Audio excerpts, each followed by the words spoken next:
ভারতীয় নাগরিক বিজলি কুমার রায় জীবিত অবস্থায় হিন্দি ভাষায় বলতেন, আমাকে বাড়ি যেতে দাও, আমাকে ছেড়ে দাও। 2021 সালের মে-জুনের দিকে শরীয়তপুর জেলার জাজিরা থানা পুলিশের হাতে আটক হন অবৈধ অনুপ্রবেশের দায়ে ভারতীয় নাগরিক বিজলি কুমার রায়। তবে বিজলি কুমার রায় আটক হওয়ার ঠিক কতদিন পূর্বে তিনি বাংলাদেশে অনুপ্রবেশ করেছিলেন তা জানা না গেলেও তার ভাই বদ্রী কুমার রায় বলেন, মানসিক ভারসাম্যহীন বিজলি কুমার রায় 2018 সালের দিকে বাড়ি থেকে বেরিয়ে যান। বিজলি কুমার রায়কে শরীয়তপুর জেলা আদালত 6 মাসের সাজা প্রদান করেন অবৈধভাবে বাংলাদেশে অনুপ্রবেশের দায়ে। আদালত তাকে সাজা খাটতে পাঠিয়ে দেয় চাঁপাই নবাবগঞ্জ কেন্দ্রীয় কারাগারে।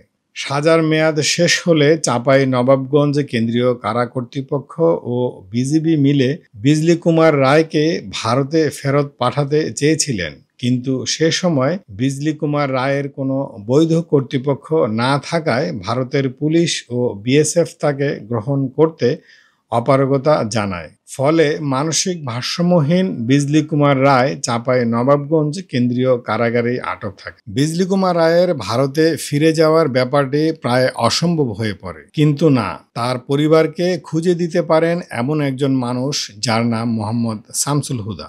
চাঁপাইনবাবগঞ্জ জেলা কারাগারের থেকে একজন বন্দী ছিলেন, ভারতীয় বন্দী, যার নাম ঠিকানা সঠিক না থাকায় তার পরিবারের কাছে সে ফিরতে পারছিল না। তো গত ডিসেম্বরের 26 তারিখে তার পরিবারকে খুঁজে পাওয়া যায়। খুঁজে পেয়ে আমরা তার একটা প্রস্তুতি চলছিল তাকে ফেরত করার। ইতিমধ্যে সে অসুস্থ হয়ে নিউমোনিয়া আক্রান্ত হয়ে রাজশাহী মেডিকেল কলেজে মারা যান।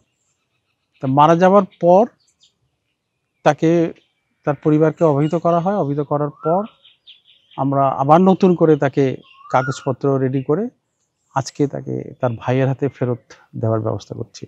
যিনি ভারত বাংলাদেশ দুই দেশের হারিয়ে যাওয়া মানুষের ঠিকানা খুঁজে বাড়িতে ফেরত পাঠাতে সহায়তা করেন এবং ইতিমধ্যে এ ধরনের অভিজ্ঞতা তার রয়েছে। চুয়াডাঙ্গার জেল সুপারের মাধ্যমে চাঁপাই নবাবগঞ্জের জেল সুপার জানতে পারেন শামসুল হুদার এ ধরনের মানবিক কার্যক্রমের অভিজ্ঞতার কথা। পরে চাঁপাই নবাবগঞ্জ জেল সুপার শামসুল হুদাকে ভারতীয় বন্দী 11 জনের একটি তালিকা পাঠান, তার মধ্যে বিজলি কুমার রায় একজন। জাজিরা থানা পুলিশের মামলার নথিতে যে নাম ঠিকানা পাওয়া গেছে তাতে বিহার রাজ্যের বাসিন্দা এটাই বোঝা গেছে। এর বাহিরে জেলা, থানা, গ্রাম কিছুই বোঝা যাচ্ছে না।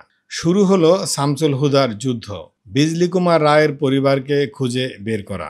মামলার নথির ভুল ঠিকানা বিহার রাজ্যের জেলা, থানা ও গ্রামের সাথে মিলাতে মিলাতে অবশেষে গত বছরের 26 ডিসেম্বর গ্রাম পঞ্চায়েতের সঙ্গে যোগাযোগ করলে তারা বিজলির পরিবারের সন্ধান দেয়। বিজলির পরিবারের সন্ধান পাওয়া গেছে কথাটা বলতে যতটা সহজ, বাংলাদেশে বসে ভারতের বিহারে কোনো এক গ্রামের বাসিন্দাকে খুঁজে বের করা অতটা সহজ নয়। যাই হোক, 29 ডিসেম্বর বিজলি কুমার রায়ের যাবতীয় অফিসিয়াল নথি ঢাকার ভারতীয় দূতাবাসে ইমেইল করে পাঠানো হয়। এরপর বিজলির ভাই বদ্রী রায় মাঝে মধ্যেই শামসুল হুদাকে ফোন করে খোঁজ খবর নিতেন। জি बद्री बाबू, प्रणाम। प्रणाम प्रणाम, क्या हाल चाल है? बोलिए, ठंडा कैसे है? क्या सब हुआ प्रक्रिया अभी तक? अभी तक तो मैंने पर्ची डाल दिया हाई कमीशन में, अच्छा, तो मेरे को कोई इन्फॉर्मेशन, अपडेट इन्फॉर्मेशन नहीं है। तो वो चिट्ठी बिहार जाएंगे, बिहार से पुलिस के पास आएंगे, एसपी के पास आएगा, उसके बाद थाने जाएंगे, थाने से वेरीफाई होगा आपका घर। फिर वेरीफाई करके फिर लौटा देगा।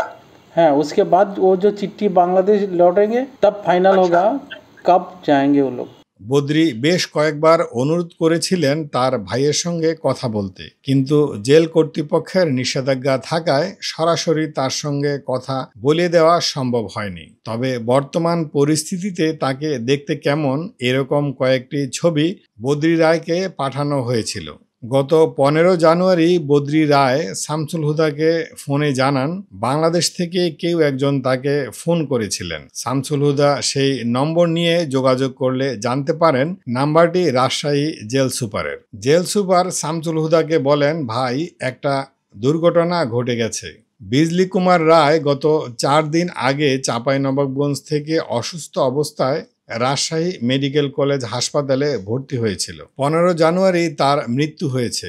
আমি বদ্রি রায়কে ফোন দিয়েছিলাম, কিন্তু ভাষাগত সমস্যার কারণে বলতে পারিনি। জীবিত বিজলিকে বাড়ি ফেরানোর লড়াই সেখানেই শেষ হয়। তবে শামসুল হুদা বিজলির মরদেহ পরিবারের কাছে পৌঁছাতে আরেক লড়াইয়ে নামেন। তাৎক্ষণিক ভারতীয় দূতাবাসে বিষয়টি জানান। পাশাপাশি রাজশাহী জেলারকে মৃত্যুর বিষয়টি কারা অধিদপ্তরের মাধ্যমে হাই কমিশনকে অবহিত করারও অনুরোধ জানান। 16 জানুয়ারি সিনিয়র জেল সুপার রত্না রায় চিঠিতে কারা অধিদপ্তরের মহাপরিচালককে অবহিত করেন। এরপর কারা মহাপরিদর্শক দপ্তর থেকে বিষয়টি স্বরাষ্ট্র মন্ত্রণালয় ও পররাষ্ট্র মন্ত্রণালয় ঘুরে চিঠিটি দূতাবাস কর্তৃপক্ষের কাছে পৌঁছানো হয়।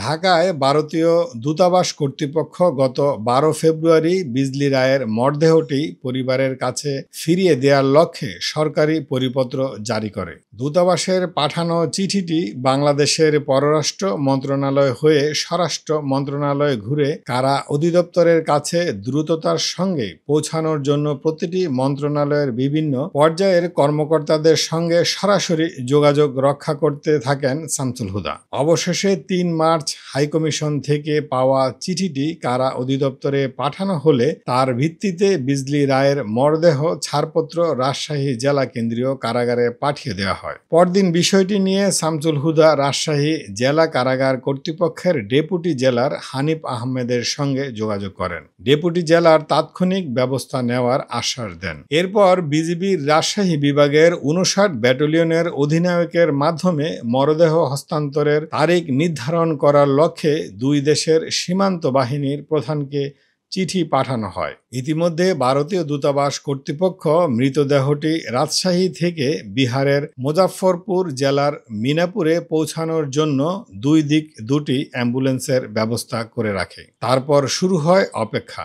2 মাস রাজশাহী মেডিকেল কলেজের হিমঘরে রক্ষিত থাকার পরে অবশেষে বিএসএফ এর কাছ থেকে তারিখ পাওয়ায় শুক্রবার 14 মার্চ ইমিগ্রেশন শেষ করে রাজশাহী কেন্দ্রীয় কারাগার ও বিজিবির রাজশাহী বিভাগের 59 ব্যাটালিয়নের অধিনায়কের নেতৃত্বে ভারতের বিএসএফ ও মালদা থানার পুলিশের উপস্থিতিতে বিজলি কুমার রায়ের ভাই বদ্রি রায় মরদেহটি কফিন খুলে নিশ্চিত হয়ে বেলা 2টার দিকে মরদেহটি গ্রহণ করেন।